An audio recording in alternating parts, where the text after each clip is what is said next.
Hey guys, this is Northville Tech. In this video, we're going to learn how to buy Bitcoin on Coinchange. If you don't have a Coinchange account, we will put our affiliate link in the description below for you to sign up and get $40 worth of USDC. But if you already have an account, just open the website, then click Login. Now, log in with your email and password.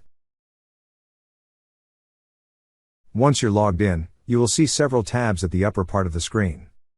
Click on the tab that says Trade.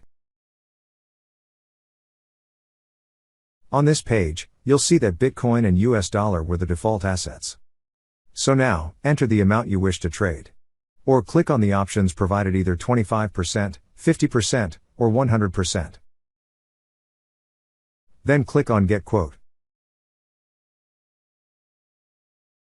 Now you could see the amount of Bitcoin you could get.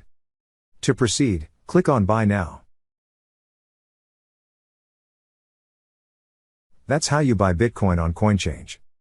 Thank you so much guys for watching, and if you have not yet subscribed to our YouTube channel, please subscribe to our YouTube channel as we create tech videos related to financial apps almost every day.